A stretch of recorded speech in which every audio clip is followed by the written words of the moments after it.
आज के इस वीडियो में हम सब रेलवे ग्रुप डी के अलग अलग मेडिकल स्टैंडर्ड की चर्चा करेंगे और मैं आप लोगों को ये भी बताऊंगा कि किस मेडिकल स्टैंडर्ड में आप लोगों को कौन सी पोस्ट मिलने का चांस रहता है। साथियों, आप लोगों ने रेलवे ग्रुप डी का फॉर्म अप्लाई कर दिया होगा, उसकी तैयारी भी कर रहे हैं, तो ये भी जानना आप लोगों के लिए बहुत ज़रूरी हो जाता है कि आप लोगों का जब मेडिकल होगा तो उसमें आप लोगों को किस प्रकार से मेडिकल का स्टैंडर्ड दिया जाएगा और आप लोग किस पोस्ट के लिए एलिजिबल रहते हैं।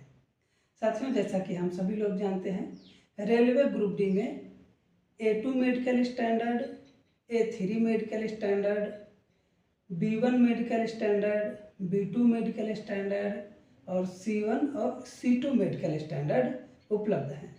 इन्हीं मेडिकल स्टैंडर्ड के आधार पर हमें अलग अलग पोस्टें दी जाती हैं। तो साथियों, हम सबसे पहले चर्चा करेंगे A2 मेडिकल स्टैंडर्ड की।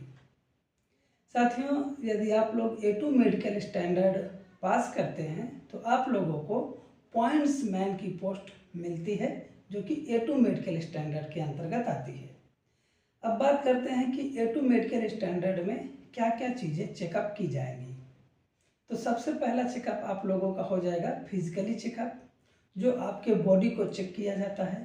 बॉडी के चेकअप में आप लोगों का हाथ चेक किया जाएगा, पैर चेक किया जाएगा, इसके साथ साथ आप लोगों का हार्ट चेक किया जाएगा ECG के द्वारा, एक्सरे किया जाएगा, चेस्ट का एक्सरे किया जाएगा, उसमें चेक किया जाएगा आपका जो फेफड़ा है प्रॉपर वर्किंग है या फिर उसमें कोई इन्फेक्शन वगैरह तो नहीं है, ये चेकअप होता है। इसके साथ साथ आप लोगों का कान चेकअप होता है, इसके साथ में आपका हाइड्रोसील चेकअप होता है, पाइल्स चेकअप होता है। इन सभी चीज़ों को चेकअप के अंतर्गत बाद में फिर आप लोगों का आँख चेकअप किया जाता है। साथियों, मेडिकल स्टैंडर्ड जो है ये आँख के ऊपर ही दिया जाता है। आपकी आँखें जिस मेडिकल स्टैंडर्ड के अंतर्गत आती हैं उस मेडिकल स्टैंडर्ड आप लोगों के अंतर्गत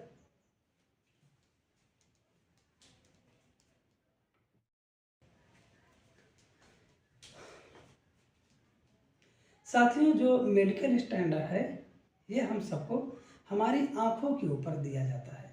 हमारी आँख में अगर जिस तरह की प्रॉब्लम रहेगी उसी तरह का मेडिकल स्टैंडर्ड हम सबको दे दिया जाता है।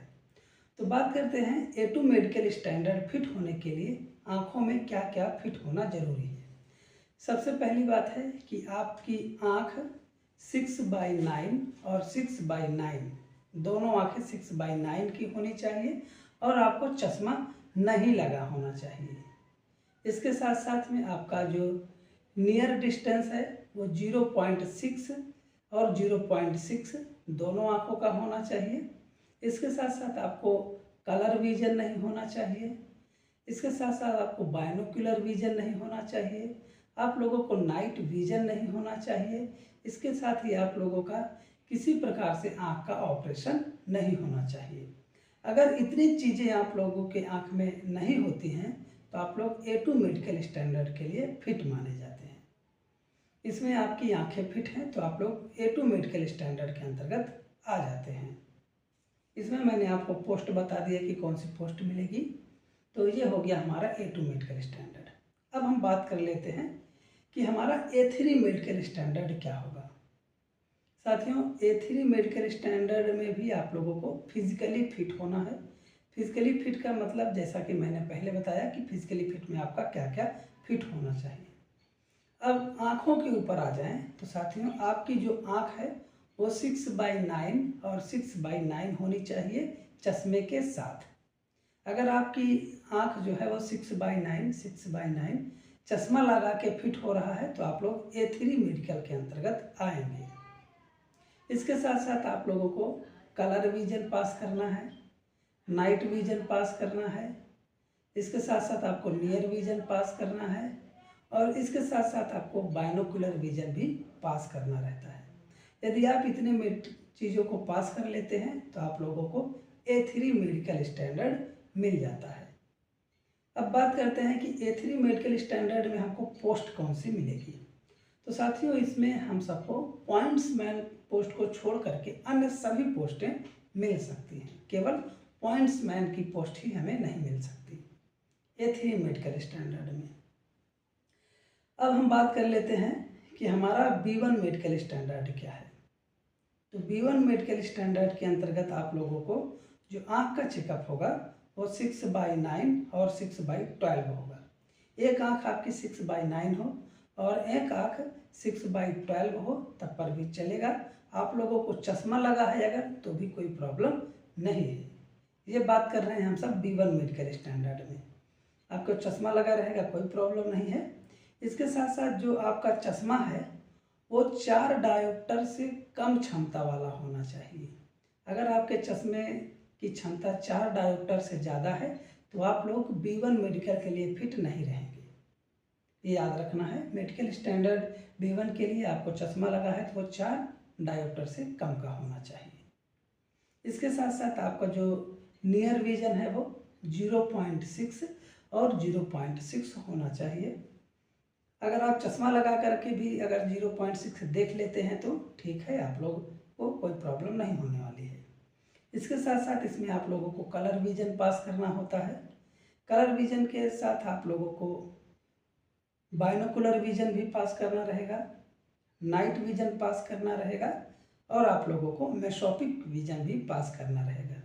अगर आप इतनी चीज़ें पास कर लेते हैं तो आप लोग B1 मेडिकल स्टैंडर्ड के अंतर्गत आते हैं। अगर साथियों इसमें मिलने वाली पोस्ट की बात करें तो इसमें हम सबको पॉइंट्समैन और ट्रैकमैन इन दोनों पोस्टों को छोड़ करके सारी पोस्टें मिल सकती हैं। इसमें केवल 2 पोस्ट नहीं मिलेगी। एक तो पॉइंट्समैन की पोस्ट नहीं मिलेगी, दूसरी आपको ट्रैकमैन की पोस्ट नहीं मिलेगी। इसके नीचे की जितनी भी पोस्टें हैं आप लोगों को मिल जाती हैं। अगर हम सब B2 मेडिकल स्टैंडर्ड की बात कर ले साथियों तो B2 मेडिकल स्टैंडर्ड में आप लोगों को 6/9, 6/12 चश्मे के साथ या बिना चश्मे का होना चाहिए। इसके साथ साथ आपका नियर विजन भी आप 0.6 होना चाहिए दोनों आँखों का। आप चश्मा लगा करके भी देखते हैं तो भी कोई प्रॉब्लम नहीं है। इसमें आप लोगों को केवल बाइनोकुलर विजन पास करना रहता है। अगर बाइनोकुलर विजन आप लोग पास कर लेते हैं तो आपको B2 मेडिकल स्टैंडर्ड दे दिया जाता है। अगर पोस्ट की बात करें साथियों तो इसमें आप लोगों को C1 और C2 मेडिकल स्टैंडर्ड वाली पोस्टें मिल जाती हैं। जो B2 वाले स्टूडेंट होंगे उन्हें C1 और C2 मेडिकल स्टैंडर्ड वाली पोस्ट मिल जाती है। अब आगे हम बात करेंगे C1 मेडिकल स्टैंडर्ड। साथियों C1 मेडिकल स्टैंडर्ड में आप लोगों को फिजिकली फिट होना है। फिजिकली फिट का मतलब मैंने आपको शुरू में बताया कि क्या क्या चीज़ें आपके फिट होने चाहिए। इसके साथ साथ अब आँख में आपको क्या फिट लेना है तो आँख के लिए आपकी एक आँख 6/12 होनी चाहिए और एक आँख आपकी 6/18 है तब पर भी चलेगा C1 मेडिकल के लिए। इसके साथ साथ आपको चश्मा लगा है तो भी कोई प्रॉब्लम नहीं है, इसमें चश्मा भी चलता है। इसके साथ आप लोगों को नियर विजन पास करना है जो कि 0.6 और 0.6 दोनों आँखों के लिए रहता है। आप चाहे चश्मा लगा लें या फिर बिना चश्मा के। इसमें आप लोगों को और कुछ भी टेस्ट नहीं किया जाता, ना तो इसमें कलर ब्लाइंडनेस टेस्ट होगा, ना नाइट विजन टेस्ट होगा, ना तो इसमें मेसोपिक विजन टेस्ट होगा, ना तो इसमें बाइनोकुलर विजन टेस्ट होगा। इसमें कुछ भी टेस्ट नहीं होता है C1 मेडिकल स्टैंडर्ड में।